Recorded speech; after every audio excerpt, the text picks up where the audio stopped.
What you need to begin recording. I'm going to go over a couple things. A lot of videos already cover the very basics, so I'm not going to really assume you don't know this. The first thing that you need, of course, is the instrument that you plan on using to make your video game cover or song. Although that sounds obvious, you should also know how to play a fair amount, depending on what kind of a video game song you plan on covering or whatever you plan on doing with it. I definitely want to say that if you just got your instrument, a little while ago, get to know it, get your hands around it, find basic songs that you can play and kind of improve yourself. Listen to a lot of different music as well, so that you get a good grips on things. If you're really interested in doing video game remixes, a lot of these songs are going to have the same scales and sort of the same sounds that you're going to hear in contemporary music. So it's really essential that you can play your instrument well enough to where you can make these connections. Otherwise, you're going to find yourself getting stuck in a rut or not being able to play some of these harder songs, especially the more elaborate ones or the faster ones. So pick your instrument and make sure that you've got a good handle on it. You don't have to be an expert on anything, but it just helps to know some basic things. I myself have been playing for 7 years, but I definitely could not record a proper song for the first 2 years without having a lot of these sort of obstacles. So give yourself some credit and take your time with these things. The second thing that you need is a way of getting your instrument into a computer. If you have an electric instrument like a guitar or a bass, then you need an interface. An interface is basically a way to connect two different types of signals, and what we're going to be looking at here is the Line 6 Studio GX. If you're on a budget, I highly recommend it because it only sets you back around $70 or $80, but there are some that have a little more features to them that might be a little more reliable as well. The way this interface works, as well as most, is we have at the front a volume control and a 1/4 inch guitar or instrument cable. All you have to do is plug in your guitar on one end and take your cable, plug it in here, and your acoustic electrical signals that are being sent from the electric guitar are going to be converted into digital on a USB connection in the back. We also have a headphone jack here, which allows you to use your headphones or speakers and monitor the sound that's being processed in here. In order to do that, all you need is to download a driver, and many of the interfaces that you'll buy come with the driver itself. But you can also get additional drivers, such as the ASI04 All driver. I highly recommend this one. Drivers are just pieces of software that help hardware communicate with software. So this driver allows you to use no latency, no lag. You just record it, and at the same time you'll hear it, sort of deal. I'll put the link in the description. I use the ASIO-GX driver that comes with this. You can use whichever driver works best with your computer, but I highly recommend using those. If you record and you have a lot of latency, which is a word that just means lag again, the time difference between when you play a note and when your computer's going to play it back for you, you don't want to have too much of that. I highly recommend trying to aim for 16 ms or milliseconds. It's very unnoticeable, but as you get higher, you're going to notice it, and it's going to drive you up the wall. For the same reason, I highly recommend that you're using a somewhat recent computer, depending on the size and of your music project, because you're going to be taxing your CPU a lot, as well as a little bit of memory usage. If all those words confuse you, you can definitely look it up, but basically you just want to have a computer that's fairly fast. It doesn't have to be the newest, but it helps. Now, if you have an acoustic instrument such as a violin, or you want to record your voice, or an acoustic guitar, then you definitely want to look into a microphone. This is the Audio-Technica AT2020 Cardioid microphone. I won't go into detail about all these, how to use a microphone or place it, sort of deal. But essentially, all this does for around $100 US dollars is it takes your input, and depending on your location and the listen, and it'll turn it into USB digital data. And what you need to do again is use a driver that's compatible. I use the ASIO4 All driver with my microphone for no latency. And if you buy a microphone that has a USB port, that's all there is to it, because it'll give you power. Now if you buy one that has an XLR input, which is like a circle with 2 upper dots and then a mouth sort of third one, what's going to happen is it's going to need to be plugged into an interface that has an XLR input. And that interface needs to have what's called phantom power, which is kind of just a complex term for saying it'll power up a microphone or anything that uses XLR. So do keep that in mind as you're getting one. I highly recommend this if you're on a budget, but there are better microphones and different kinds of microphones for different purposes.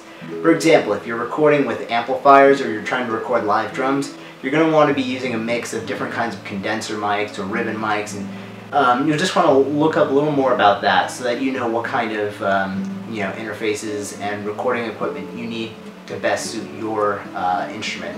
Now that we've talked about interfaces and instruments and what you need to get your sound in there, you're also going to want to know what you need once you have your sound there. There's a couple pieces of software that I highly recommend you look at. The first one would be Reaper. It's a free software that's basically a digital audio workstation, or a DAW. And this DAW is particularly my favorite because it's very modular. You can change it up any way you want. It's very lightweight. It's not, it doesn't take forever to load.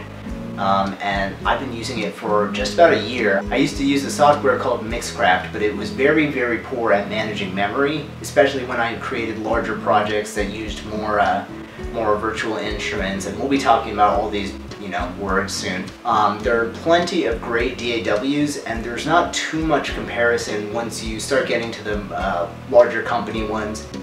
There's Cubase, Pro Tools, and Apple's own Logic, which are all, I believe, considered studio standard. You can definitely check those out if you're interested in something a little more advanced and robust, or something that you'll purchase once and never have to purchase again.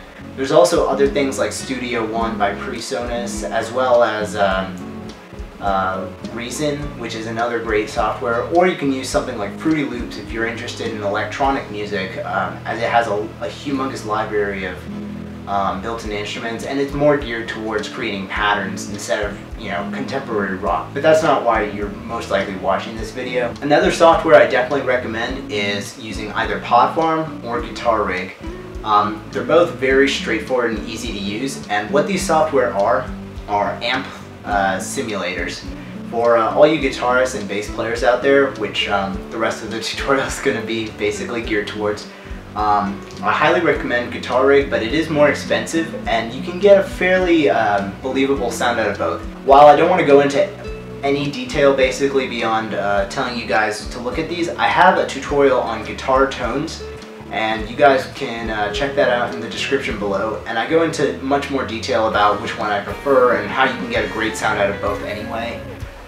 There's also great plugins such as Lepulin plugins, which are free, and you can definitely check those out. Other programs like the new Positive Grid Bias or Amplitude are just as good, and if you have the funds for it, definitely look at the Pod HD or the AxeFX or any of the direct USB recording interfaces and processors. Those are going to sound even better.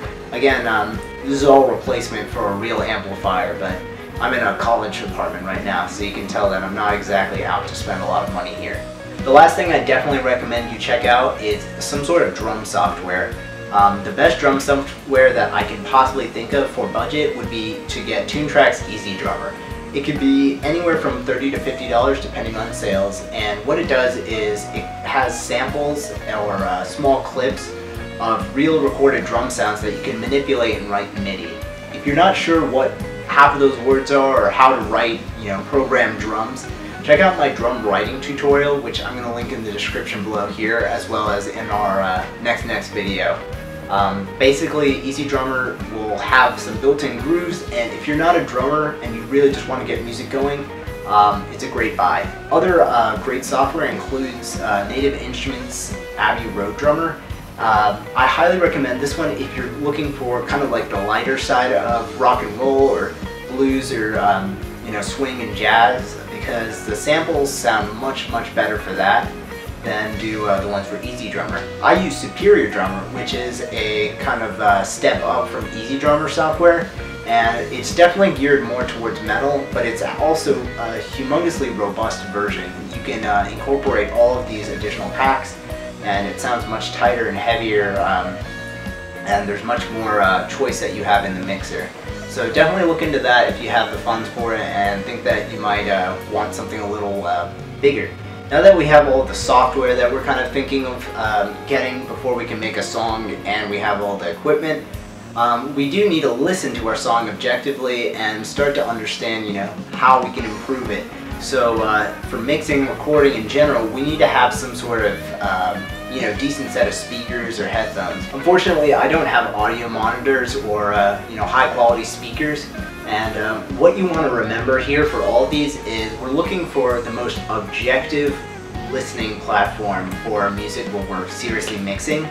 So you want something with what's called flat response. That means that there's no real bias towards it sounding bassy or too trebly. You know, it sounds exactly as you made it, is the simplest way to put it. Because I don't have that, I use my basic desktop speakers as a reference with a subwoofer. And they're also very good for just recording straight in if I just need to get in a hurry. But when it comes to actual objective listening, it's really important that I have a good pair of headphones that have a flat response. Now, headphones that you want, Headphones that you want are going to have a great flat response and are designed for audio usage, and they're not marketed with any gimmicks usually. You don't have to spend more than $60 to get a great pair of headphones like these. These are the Audio-Technica M30s, and they are on-top headphones. Very comfortable, and you do want to take them off after 30 minutes or so. And the point of getting these kind of headphones is that you'll be able to hear everything in its worst, rawest form. If everything sounds good, of course, it'll sound really good through here. Now, for reference, I definitely recommend you listen to your music through you know, earbud headphones or car speakers or anything else, so that you have a good idea of how someone else is going to hear this for the first time. Because not everyone's going to have you know, solid headphones. They might be listening through you know, like a gaming headset, or they might listen through their computer speakers or their built-in laptop speakers. So keep that in mind. But I definitely think that one of the best investments a recording musician can make is in a solid pair of headphones or monitors, so that you can hear your music at its rawest and adjust everything. For example, if you were to use something that has a lot of bassiness to it, even though the song doesn't, you might get the wrong interpretation and you might reduce it even lower, so nothing will end up sounding like it has bass through, you know, actual speakers. While I haven't really listed absolutely everything I have that I use for recording, I hope that this gives you a good summary of some of the things that you might want to go down a checklist and have. Your basic instrument gear also helps too. Having a tuner, a fairly fresh set of strings for your guitar players as well as picks. You know, all these things kind of just add up. And hopefully when we start recording our song and coming up with ideas, you guys are going to have everything you need just to, you know, go into your software and start making really good music. So stay tuned for our next episode when we start coming up with ideas for arrangement of the song that we're going to be doing together.